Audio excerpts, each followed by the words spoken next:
Hello everyone, and yes, it's been a very long time already, but at least I'm going to manage to get this done before the NFL season officially begins. Sorry about the gigantic delay. When I say I haven't had a good enough amount of time to actually make sure that I would be able to get this finished without any background noise to disturb anything.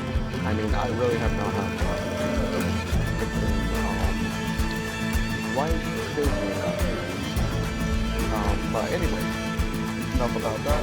Let's just jump right into what we're looking for today, and that's going to be the final edition of the Amateur NFL Fantasy Advice Picks. And today we're going to be looking at both the defenses and the kickers. Obviously, these are going to be your late round picks in your fantasy leagues for the standard NFL drafts. But these are definitely going to be teams and kickers that you're actually going to definitely want to pay attention to, specifically because if you have them on your team, they can help you get those extra few points that, per se, anything happens where unexpectedly one of your running backs or wide receivers either they didn't perform as well as they should have or unexpected injury may have happened. These can actually land you some crucial points and can also help destroy the points of your opponents as well, especially if you're going up against them that same day. For example, if you're having a defense that just happens to in real life be going up against the very offensive players that your opponent may have on their team, not only will you shrink your opponent's points down, but your defense can give you points based on what they're able to stop and potentially get as far as points go as well from a fumble recoveries and everything like that. These are going to be crucial for your team. So, without further ado, let's go ahead and get started. The first we're going to be looking at are the defense. Now, with this, I'm only going to explain a few bits of each defense I believe is going to be within the top 10 range of anybody that's drafted in the fantasy league. I'm not going to get into too much detail as to each player's on the teams because before we were only talking about one. Now we're talking about multiple in one shot. I'm going to try to make this short and sweet for everybody. So, first up, the first team that I would definitely, I would say have on your back burner before I get into my top 10. A good team to have on your back burner for defense, I would definitely say would be between either the Seahawks or the Colts. The Colts especially because they have a very powerful stopping defense, but I'm still questioning their secondary as of right now. I'm not 100% sure that secondary will be able to stop air attacks. So that's why they don't make it to my top 10. And you'll probably actually be surprised about this, but I'm not including the Baltimore Ravens either. Gaining Eric Weddle helps, but what they're going to be missing from the rest of that crew is simply going to be too much for Baltimore to overcome.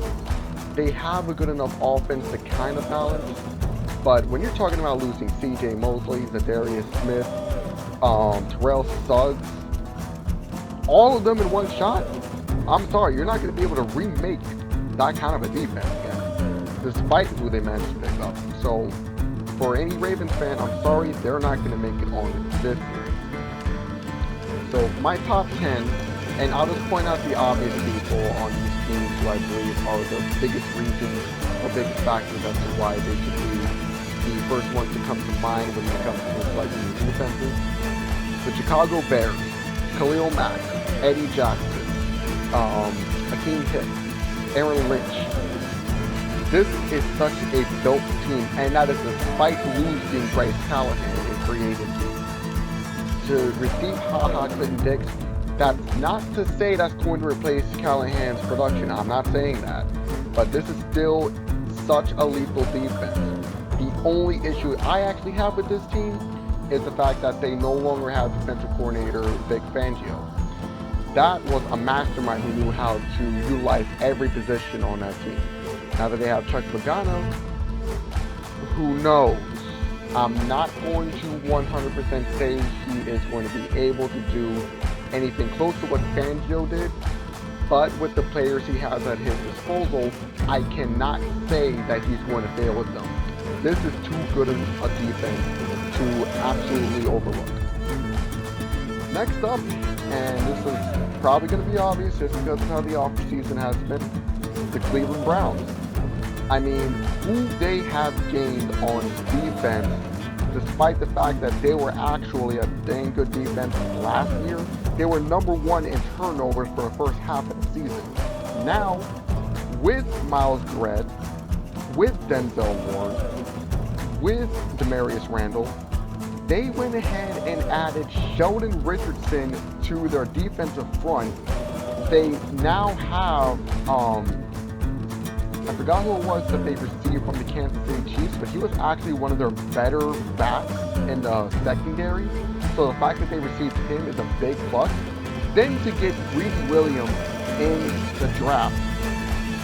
I mean, this is a defense so heavily built to just dominate all over the field that if the Browns don't make the playoffs, it's not just going to be because of a disappointing offense, it will be because of a disappointing defense, which is not happening. Both of those are going to be running on too much power in order for that to happen unless a play will basically happen. Get the Browns if they're available for your defense. Next, I'm going to say the Dallas Cowboys. That defense is just stingy. Yes, the front four may be lacking now, but you still have DeMarcus Lawrence, you still have Leighton Vander Esch, you still have Jalen Smith, you have a secondary that's highly underrated, especially with Byron Jones. I mean, this team, just to give you the perfect example, they beat the Saints offense last season. The Saints offense. That is a really good defense. And they were even able to stop the Rams earlier in the year as well. In the playoffs, yeah, they weren't able to, but I mean, this is a defense that is just too powerful to ignore. You need to give them the recognition they deserve. If you can get the Cowboys, get them. Next up, we have the Buffalo Bills. Another very similar defense, but with an actually even better secondary, with Tre'Davious Smith and with Micah Hyde. Add Ed Oliver to a stacked defense like they have, and boy, that's a defense that's going to be hard for anybody to get through, period. I would be pretty intimidated to go up against Buffalo's defense, especially with Sean McDermott as their coach. Next, Philadelphia Eagle, one of the deepest secondaries in the league, period. Let's see. LeBlanc, Fletcher Cox, obviously, Brandon Graham, Derek Barnett, and also on top of that you have Avonte Maddox, Sidney Jones, Ronald. Like, there are simply too many people to name on the Philadelphia defense to really have to argue why they're a top 10 defense, why anyone would actually want them on their fantasy league. This is not only a team that can stop teams, this is a team that can score on. You will want them. Next one, and this is probably going to be actually a big surprise for everybody, the Denver Broncos. They have a defense I actually really believe in. And it's not just because they have Von Miller and Bradley Chubb. When you look at their secondary, besides Chris Harris Jr., they made some key additions that Vic Fangio is actually going to be able to utilize very well, especially with Deshaun Gibson. Now that he's a Bronco, or actually is Deshaun Gibson still effective? No, yeah, he's a Bronco. Either way, this is going to be a different looking defense that's actually going to be able to perform a lot better. So it's not going to look pretty, and it's not one people are going to want, but it would probably be a good idea to have the Broncos defense as a backup, just in case, because they're actually going to end up surprising people. Trust me. Next up, Jacksonville Jaguars, AJ Boye, Jalen Ramsey, Calais Campbell, and Yannick Ngakoue. I mean, this is just too big of a defensive front with a defensive secondary and a linebacker core. Despite the fact that they're going to be missing Kelvin Smith for the year, you still got too much power on that Jacksonville defense in order to ignore it. Get Jacksonville when you have a chance. This one's probably going to be another surprise. San Francisco 49ers. That defensive front is so dang scary. You have Dee Ford, you have Nick Bosa, Solomon Thomas, DeForest Buckner, not to mention the fact that they have Richard Sherman in the backfield. And yes, I'm still giving him credit because he can still be a very good commanding back end. Now, I'm not saying he can control the back because the other corners are vulnerable, but in order to get there with any kind of air attack, good luck getting in front of that front seven right now.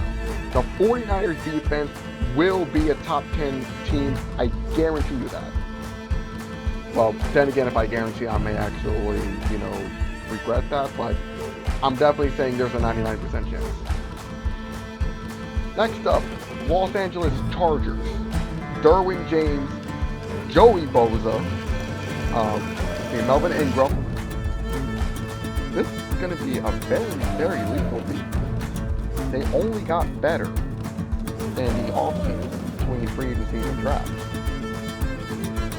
This is a team that looks so juicy on paper with their defense, especially how they were able to rewrite how that defense was supposed to operate with the Ravens within, I believe only 2 or 3 weeks apart from each other, from a regular season to a playoff game.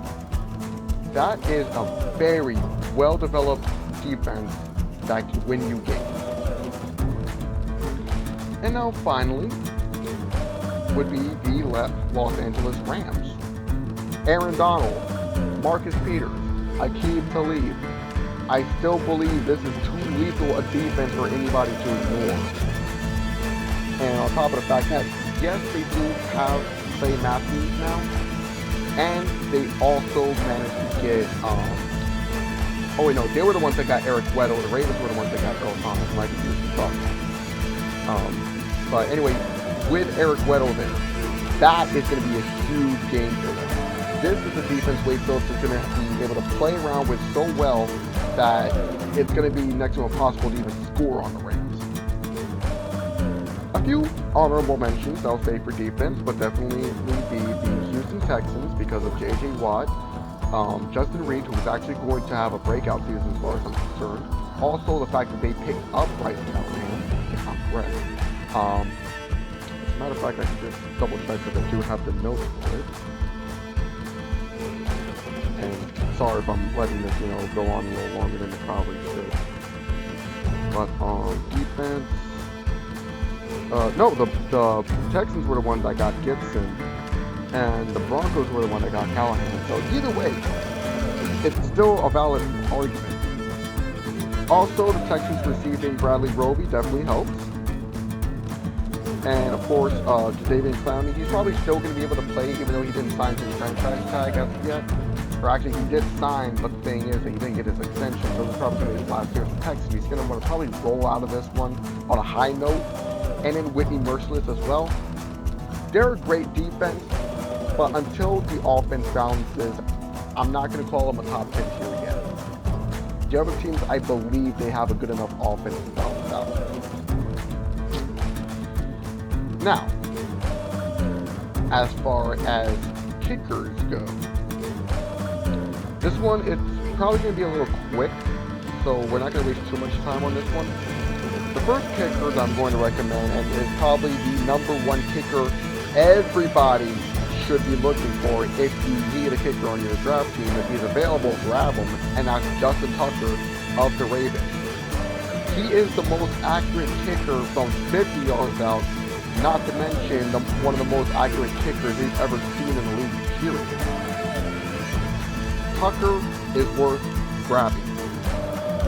Then we have Jason Myers of the Seahawks. He was a Pro Bowler for the Jets, making almost all of his kicks last year, and now that he's with the Seahawks, he has a much better chance of getting more chances at field goals, getting more chances at point after attempts.